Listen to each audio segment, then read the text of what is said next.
old institution in India, purchasing young girls and dedicating them to temples. Purchasing young girls and dedicating them to temples, the Devdasi system was established custom in India by 300 CE. 300 CE. अंदाजा कर लें आप.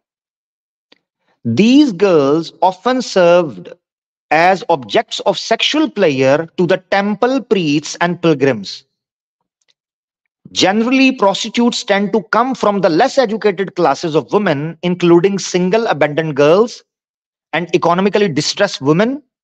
Most of these women were either forced by gang members and others to take up this profession, or were betrayed with false promises of job. According to investigative reporter Robert I. Friedman, there are more than 1,100,000 female commercial sex workers in Bombay alone, which he describes as Asia's largest sex bazaar. In all of India, there are as many as 10 million commercial sex workers. 10 million. पता कितनी? 1 million होता है 10 lakh. 10 million का मतलब है 1 crore. 1 crore commercial sex worker है. Report कहां की है? ये देखें आप. India's shame, sexual slavery and political corruption are leading to an AIDS catastrophe. The Nation 1996 में छपा हुआ, अप्रैल 1996 अप्रैल 11 को. ठीक है जी. 1 करोड़ कमर्शियल सेक्स वर्कर. अब देखना आपने यहां वो क्या कहते हैं. All forms of sexually oriented publications are illegal in India. Publications sexually जो oriented की गई हैं उनको illegal किया गया है. कामा सूत्रा को छोड़कर. yes. The government appointed central board has the power to make cuts or ban the indecent or obscene scenes in films. क्यों किया गया है? ये सवाल है मेरा. सेक्सुअली ओरिएंटेड पब्लिकेशंस को इलीगल इंडिया में क्यों किया गया है? अगर सनातन धर्म के मानने वालों की दृष्टि पवित्र है. क्यों किया गया है? सनातन धर्म के अंदर पर्दा नहीं है तो इनडिसेंट और ऑब्सीन सीन्स को फिल्म्स में से क्यों बैन किया गया है? सवाल है. Although pornographic books, magazines and videos are illegal, their display and sales are casually noticed in urban areas, especially in the major cities. India के बड़े बड़े शहरों के अंदर ये चीजें जनाब वो चल पाया भाई. अच्छा जी, इंस्टाग्राम के ऊपर रुका है, मैं चला देता हूं. 1 मिनट जरा रुके. 1 मिनट रुकिएगा.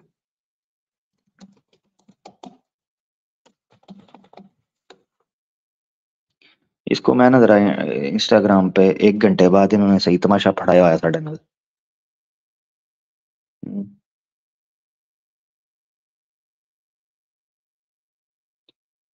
हर घंटे बाद ना इसको पहले निकालो तो फिर पाओ तो फिर जोड़ा ना ऐसे ध्यान लगे रहो. कुछ कर लो इंस्टाग्राम वाले हो. 1 घंटे में तुम्हारे धुएं निकल जाते हैं. इधर हमने लंबी बातें करनी होती हैं, तुम्हारा पटाखा 1 घंटे के अंदर निकल जाता है. इंस्टाग्राम वाला कोई सुन रहा है तो शर्म करो यार. जो इंस्टाग्राम की वो जो है मैनेजमेंट है, कुछ कम दी गल भी कर लो. अच्छा अच्छा जी. अब आगे चलो जी. आगे देखो भाई, सवाल ये है कि आप लोगों ने तो कर दिया था बैन, तो डिस्प्ले हो रहा है. और डिस्प्ले पाबंदी क्यों है? पहली तो बात ये इलीगल क्यों है? सनातन धर्म के अंदर तो अलाउ है हर चीज. अगर अकॉर्डिंग टू यू दृष्टिपाक है, करना पड़ा. पता है क्यों? ये पैराग्राफ पता क्यों है? आपको समझ आ रहा है क्यों है? इस वजह से, ये जुमले की वजह से। ये इन साइकेट्रिक फैकल्टी वालों ने जो सेक्सुअलिटी के ऊपर इंडियन कॉन्सेप्ट को समझाया है, उन्होंने ये माना है बेसिकली इस कॉन्टेक्स्ट के अंदर कि इंडिया में इस सेक्स वर्कर्स और सेक्सुअलिटी की वजह से और पोर्नोग्राफी की वजह से और ऑब्ससिनिटी की वजह से और वल्गैरिटी की वजह से और नंगपन और दंग धड़ंग की वजह से सेक्सुअलिटी इंस्टिगेट हुई है, ठीक है, ट्रिगर हुई है और बड़ी है। अच्छा, इसके बाद मैं आपको एक और सब्जेक्ट के ऊपर लेकर जाता हूं, फ्यूचर ऑफ इंडियन सेक्सुअलिटी। इसके ऊपर ये देखना आपने।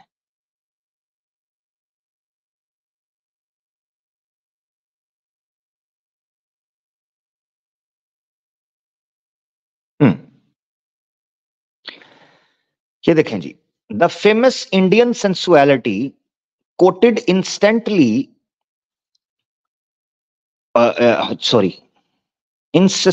incessantly in the world by mentions of tantric lifestyles, Kama Sutras, and erotic arts will change the face of world again in coming decades when India people find themselves again. वो कहते हैं कि इन चीजों को आपको समझना होगा और वेस्टर्न सोसाइटी को छोड़कर कामा सूत्रा के तरीके पर आना होगा। और आगे उन्होंने कहा कि उसका मतलब ये है कि आपको धार्मिक चीजें अपनानी होंगी। ये सारी उन्होंने study come we find that open dialogue about sex matter is normal and acceptable. We should start talking about issues and focus light on dark areas which create ignorance, ill health and many social evils. ये दिखाना था। अच्छा, अब एक और नुक्ता मैंने आपको इस रिसर्च से पढ़ाना है। वो पता है क्या है? आपने सनातनी महिलाओं को या पुरुषों को देखा होगा, वो ये बात कर रहे होते हैं कि जनाब हमारी तो दृष्टि ठीक है, कोई नंगा भी हो जाए, कोई कपड़े भी उतार ले, कोई दिक्कत नहीं, हमें कोई मसला नहीं है। तो आपने देखना है कि इसके नुकसानात क्या हुए हैं इंडियन कल्चर के अंदर, ये नंग धड़ंग की वजह से। ये देखना आपने, ये topic, concept of sexuality influencing disease process and healing. ये दो डॉक्टर्स ने बात की है, सेक्सुअलिटी इन्फ्लुएंस कर रही है जिस डिजीज को और उनके प्रोसेस को और उनकी हीलिंग को समझना है। मैं आपको यहां पर दिखाऊंगा ये नुक्ता। वो कहते हैं आयुर्वेदा के अंदर सिस्टमैटिक डिस्क्रिप्शन है मेडिसिन का और थेरेपी का, जिसको वजीकाराना बोलते हैं। वजीकाराना, विरिलिटी थेरेपी, जिसके जरिए आपको औरत के साथ कॉप्युलेटिंग करने में कैपेबिलिटी मिलती है और बच्चा पैदा करने में आपको मदद मिलती है। बॉडी भी नरिश होती है, सारी चीज होती है, मगर आपने देखना बीमारी क्या पड़ने लगी है। एक दवाई थी, ठीक है, और एक कॉन्सेप्ट था आयुर्वेदा के अंदर जिसको एक्सप्लेन किया गया है चारका, जो ऑथर ऑफ चारका संहिता हैं, उन्होंने एंशिएंट आयुर्वेदिक टेक्स्ट में। वो क्या कहते हैं? वो कहते हैं ये दवाई देकर the person who take these aphrodisiacs is claim to get erection for a longer duration. Longer duration के लिए उसको इरेक्शन मिलती है ये दवाई से। अब वो ये दवाई क्यों आई थी, ये आपने समझना है, ये दवाई क्यों आई थी, ये गौर करना आपने। एक बीमारी लगी जिस बीमारी को बोला जाता था वीर्यावरोधा। ये बीमारी वीर्यावरोधा, ये बीमारी क्या थी? Obstruction of semen as a consequence of controlling sexual urge for longer duration. इनको यह बताया गया कि ब्रह्मचारी बनकर अपने सीमन को, सेक्सुअल को, कंट्रोल को और सेक्सुअल एबिलिटी को रोक के रखो। यह बीमारी लग गई। दूसरी बीमारी लगी शुक्रक्षय। शुक्रक्षय बीमारी थी decrease in quantity of semen due to over indulgence in sexual activities.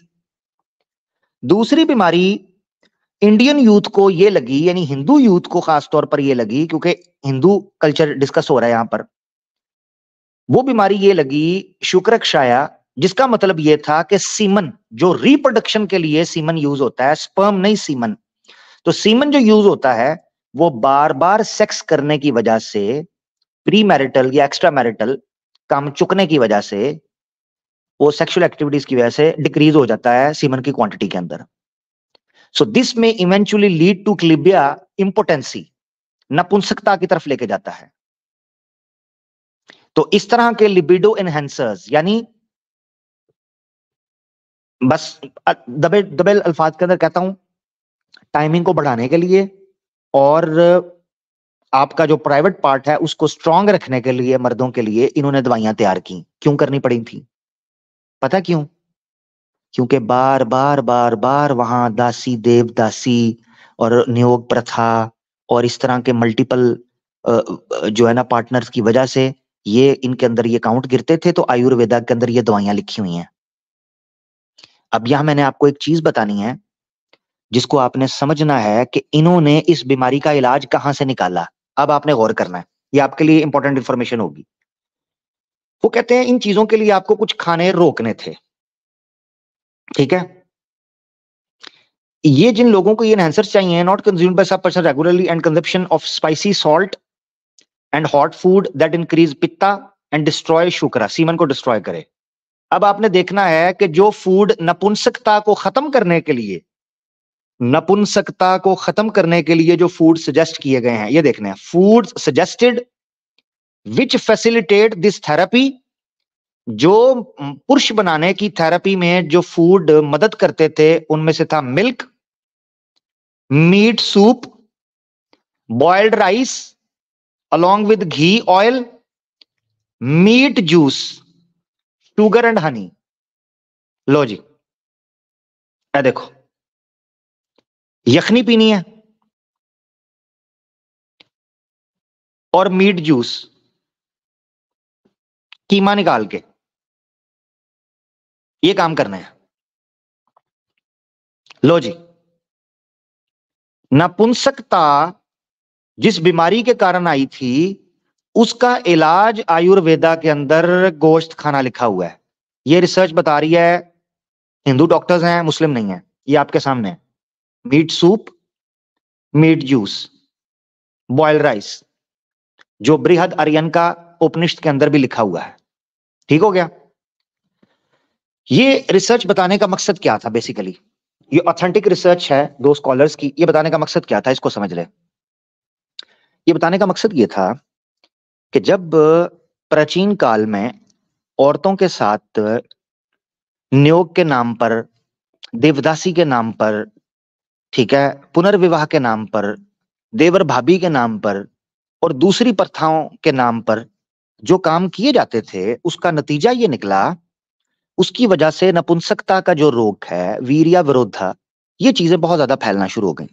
जिस वजह से दूसरी बीमारी जिसका जिक्र उन्होंने शुक्रक्षया किया है, शुक्रक्षया, उसका मतलब यह है कि सीमन का काउंट गिर जाता है, जिस वजह से इनको नियोग निकालना पड़ा। अब आप खुद सोचें कि प्राचीन काल में जब ये बीमारी होती थी कि सीमन काउंट गिर जाता था तो बच्चा पैदा नहीं हो रहा होता था। अब वंश को आगे बढ़ाना है, इसी कारण ब्राह्मण जो के उस वक्त इनको कहते थे मांस ना खाओ, मांस ना खाओ, मांस ना खाओ, ये ना खाओ, वो खुद छुप के खाते थे ताकि नियोग दे सकें। अब लोगों को लगने लगा, ये बड़े गौर से इंपॉर्टेंट, अगर कोई सिंसियर सनातनी सुन रहा है तो ये मैं गुप्त बात बताने लगा हूं एक आपको। मुझे ये लगता है, मेरा हाइपोथेसिस है, मेरी थ्योरी है, मुझे ये लगता है कि ब्राह्मण्स ने जानबूझ के गोश्त को दूसरे व्यक्तियों के लिए निषिद्ध किया और इनको कहा नहीं खाना। वो गोश्त नहीं खाते थे, जिस वजह से उनके काउंट गिरते थे, सीमन काउंट गिर जाते थे, क्योंकि डाइट अच्छी नहीं है। सेक्स तो करना है बीवी के साथ, यानी पार्टनर के साथ फिजिकल तो होना है, और उसकी वजह से जो सीमन के काउंट है वो गिर जाते थे, डाइट अच्छी नहीं होती थी। जब वो गिर जाते थे और इन लोगों को शुक्रक्षाया बीमारी लग जाती थी, उसके बाद ये ब्राह्मण्स के पास और ऋषियों के पास आते थे, क्योंकि उन्होंने नियोग प्रथा इसीलिए उसको इजाद किया था, इन्वेंट किया था। जब वो इनके पास आते थे, उन्होंने खाया होता था गोश्त, बताते नहीं थे। इसलिए स्वामी विवेकानंद ने, देखो स्वामी विवेकानंद का भी देखो, वो बंदा, उसके बंदे का भी आभास हो गया था और इसकी रिसर्च हुई थी। So complete works of the Swami Vivekananda में उन्होंने यही बात लिखी है कि प्राचीन काल में ब्राह्मण ब्राह्मण हो ही नहीं सकता था जब तक वो बीफ ना खाता हो। मेरे पास रेफरेंसेस मौजूद हैं, प्रोग्राम देख लीजिएगा, मीट मुबारक टू हिंदूज।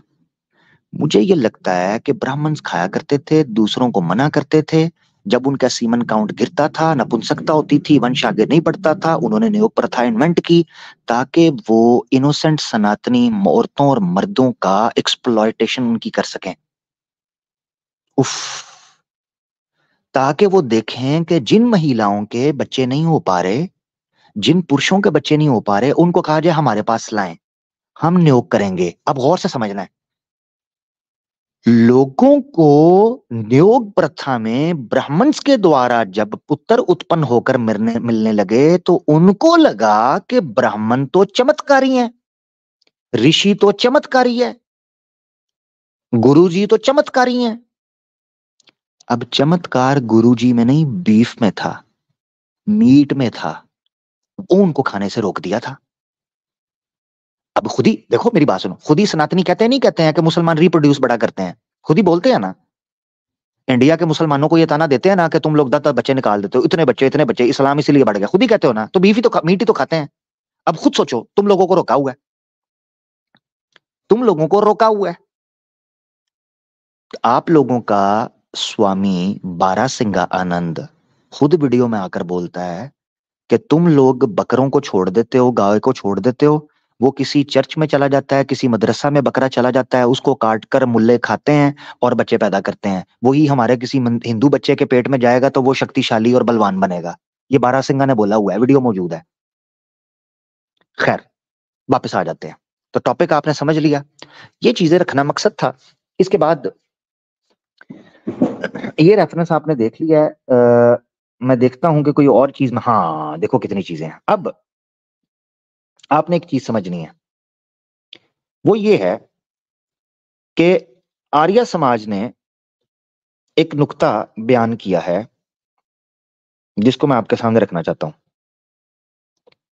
गोरों के टाइम पर आपने अक्सर देखा होगा कि एक एतराज किया जाता है कि सती प्रथा जो है, हम ये कहते हैं गोरों ने खत्म की, और ये दूसरे तीसरे टैक्सेस और औरतों की जो वैल्यू गिरी हुई थी कि ये पीछे चली गई थी हिंदू कल्चर के अंदर, इसको गोरों ने इनको बचाया। कुछ मुसलमानों ने बचाया, कुछ फिर जब गोरे आए तो उन्होंने रूट लेवल पर जाके, क्योंकि मुसलमान थे वो इंटरफेयर नहीं करते थे, वो कहते थे ठीक है जिसने कबूल करना कबूल करे, जिसने नहीं करना बाढ़ में जाओ, अपने काम करो।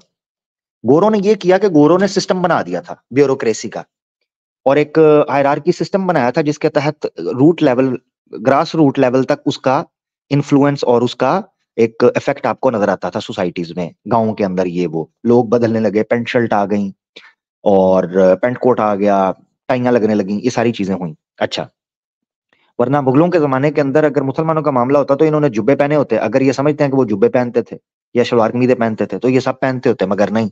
मुसलमानों के जमाने के अंदर आपको इनके ऋषि धोतियां शोतियां पहनकर नजर आते हैं। ठीक है, अब ये पेंट कोट पहन लेते हैं, सारे मामला कर लेते हैं, सारे मामला कर रहे होते हैं। खैर, अब मैं जो आपको रेफरेंस दिखाने लगा हूं ना, वो बेसिकली आपको एक कॉन्सेप्ट देगा दूसरी जानिब का। ये जो बुक है ना, ये मैं पहले आपको गो थ्रू करवा दूं। 117, ठीक है, मैं पहले पीछे से दिखा दूं। ये देखें, religious renaissance series number 4, the origin, scope and mission of the Arya Samaj, Ganga Prasad Upadhyay. ठीक है जी, आर्य समाज चौक इलाहाबाद की ये छपी हुई किताब है। ठीक है जी, the origin, scope and mission of Arya Samaj. Arya समाजी खुद मानने लगे हैं, ये मैं आपको बताने लगा हूं। आर्य समाजी इस किताब के अंदर मानेंगे कि गोरों ने आकर सती प्रथा को रोका था और हिंदुओं ने कहा था कि वेद में लिखा हुआ है सती प्रथा होगी और औरतों के राइट्स सल्ब किए जाएंगे।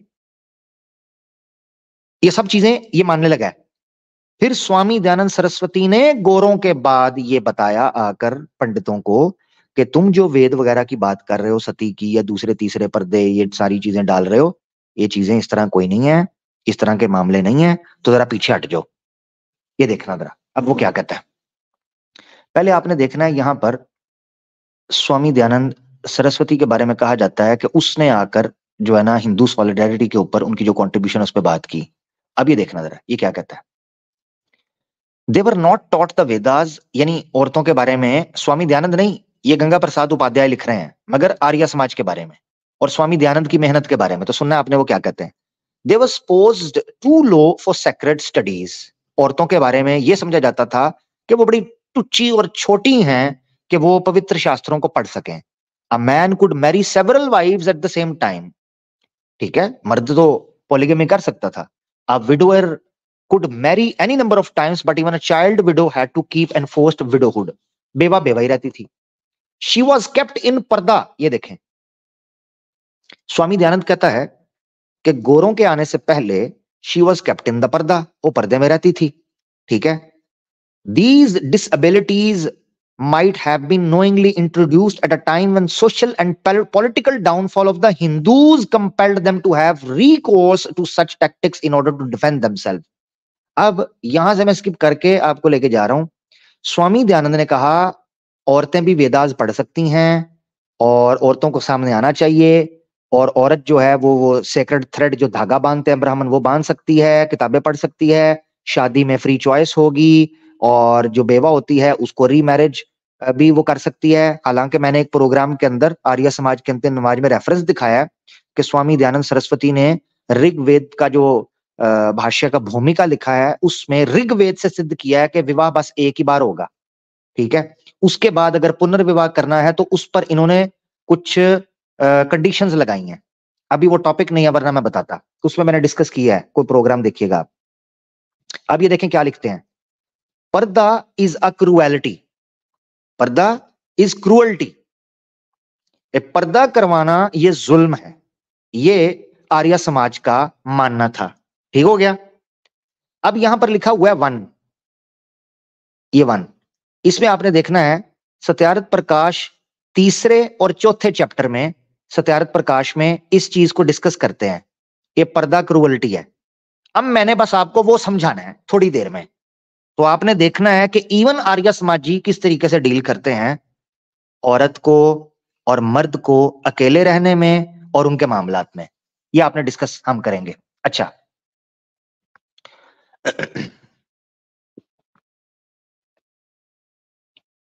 अच्छा जी, अब आपने देखना है। चलिए पहले देख लें। ये कह रहे हैं बहुत औरतें खड़ी कर दी आर्य समाज ने, औरतों के लिए लाइन लगा दी, ये वाला ना मामला किया, इतने नंबर के स्कूल खोल दिए, आर्य समाजियों ने औरतों के स्कूल बनाए, फलाना किया, बाहर निकाला। अब ये आपने देखना है सती प्रथा के बारे में क्या कहते हैं। ये देखना, ये देखो, अब आपने ये पैराग्राफ पढ़ना है।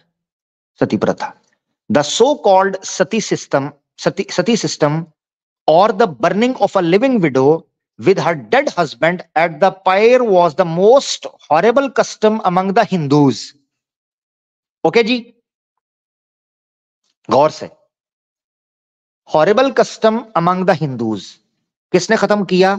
इन the time lord William, third last line देखें, in the time of lord William Bentinck 1834 a law was passed which prohibited sati system on humane grounds, इंसानी बेसिक्स पर, मनुष्य के पक्ष में, मनुष्यवादी के लाभ में। हैं जी, क्या कहते हैं? बट द, अब सुनना चेक करना है, जब सती सिस्टम खत्म किया गया विलियम बेंटिक के टाइम पर 1834 में लॉ बनाया गया, बट द ऑर्थोडॉक्सी, कौन? वही सनातनी जिनके टाइम पर यह सती प्रथा हॉरिबल कस्टम हो रहा था। But the orthodoxy felt that it was an undue interference in their religious matters. The Pandits thought that their sacred scriptures sanctioned the system. पंडित कहने लगे कि वेदों में ये लिखा हुआ है। Swami Dayanand proved that the quotations given by the Pandits in support of sati system were all spurious. अच्छा, spurious system were all spurious and that the Vedas did not allow such inhuman practices. अच्छा जी, ये उन्होंने सती system के ऊपर वैदिक literature से सबूत देने शुरू किए हैं, ऋग्वेद का, और ये दूसरा तीसरा मंत्र पेश करके सारी बात की है। यहां मैंने आपको दिखाना मकसद था, ये बहुत इंपॉर्टेंट नुक्ता है जिसको समझना है, कि आर्य समाजी आने के बाद ये कहने लगे हम वो लोग आए हैं जिन्होंने औरतों को उत्तम विचार दिए, उनको आजाद किया, बाहर निकाला। आपको जानकर हैरानगी होगी कि यही आर्य समाज का जो वुमेन विंग था, स्वामी दयानंद के जमाने के तुरंत बाद, स्वामी दयानंद के जमाने के तुरंत बाद कितनी महिलाएं इनके पास चंद गुरुकुलों के अंदर बची थीं, ये आपने देखना है।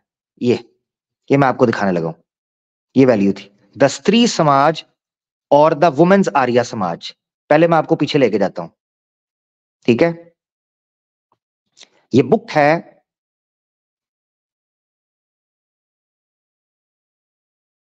ये देखें, handbook of the Arya Samaj by Pandit Vishnulal Sharma MA, United Provinces Provisional Civil Service, ठीक है जी, इलाहाबाद से। Apurva Krishna Bose at the Indian Press 1912 में ये एडिशन छपा है, ठीक है। अब ये देखें, हैंडबुक ऑफ आर्या समाज क्या कहते हैं जी। बड़ा इन्होंने औरतों के ऊपर चर्चा की, बड़े मामलात किए, अभी मैं दिखाऊंगा और बड़ी चीजें मैंने दिखानी है। ये देखे जी, द स्त्री समाज, द स्त्री समाज और द वुमेन्स आर्य समाजी क्या कहते हैं। This is a recent movement, 1875 में बनी, 1912 के अंदर किताब छप रही है स्वामी का मरने के बाद। अभी भी कहते हैं द रीसेंट मूवमेंट, ठीक हो गया जी, नो वरी, रीसेंट मूवमेंट है। एंड ओनली अबाउट 60, बस 60, इतनी औरतें तो जनाब एक गली के अंदर जो है ना, वो आप कीकली बना दो उधर स्टापू, उधर निकल आती हैं। तो ये आर्या समाज निकाल के लेके आए 60 फीमेल, उनमें से भी देखना, अभी ये सिर्फ 60 एक नंबर आया है, आगे देखना इन औरतों के साथ करते क्या है आर्या। ये इतनी औरतें यसु पंजू के टाइम, लुडो के टाइम पर इतनी औरतें मोहल्ले में इकट्ठी हो जाती हैं, ठीक है जी। ये देखें, female Arya Samajis are mentioned in the Arya directory, Arya directory के अंदर इतनी फीमेल आर्या समाजीज ऐड की गई हैं। अब देखें, the absence of female education and the पर्दा are two great obstacles in the way of the proper working of these samajis. आहा, फीमेल एजुकेशन ना होने की वजह से और पर्दा प्रथा, सवाल ये उठता है, आर्य समाजी तो सनातनी थे भाई, मुसलमान लड़कियां तो आर्य समाज के पास नहीं आएंगी ना, पर्दा तो वो ही करती हैं, हिजाब तो वो करती हैं, सनातनी महिलाएं तो पर्दा नहीं करती थी ना। वो तो नहीं करती होंगी, वो तो घरों से बाहर निकलती, अच्छा नहीं, गलत है, तो नारी शक्ति, अच्छा वो नंगी शक्ति थी, ठीक है, फिर सही है। टू ऑब्स्टिकल, इसका मतलब ये है कि ये जिन औरतों की बात हो रही है वो सनातनी महिलाएं हैं जो नहीं निकल पा रही। Two great obstacles in the way of proper working of these समाजीज।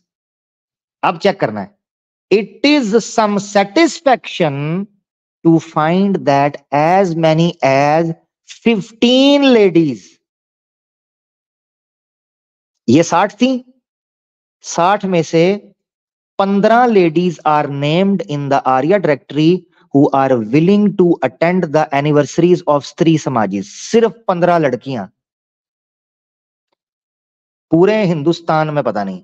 हाँ, कॉन्टेक्स्ट देखना ज्यादा और पड़ेगा, और भी, क्योंकि इन्होंने मुख्तलिफ गुरुकुल्स की बात की है। खैर बहरहाल, यहाँ तो यहाँ इन्होंने को मेंशन नहीं किया, मगर मैं पीछे पढ़ रहा था, इन्होंने कुछ गुरुकुल्स की बात की है, मगर ये गुरुकुल की बात अभी तक नहीं है, ये ओवरऑल बात हो रही है। अच्छा, 60, 15 लड़कियां थी, are named in the Arya directory, जो इनकी किताबों में पेपर्स में रजिस्टर्ड है। उन्होंने विलिंग किया है कि वो अटेंड करेंगे एनिवर्सरी।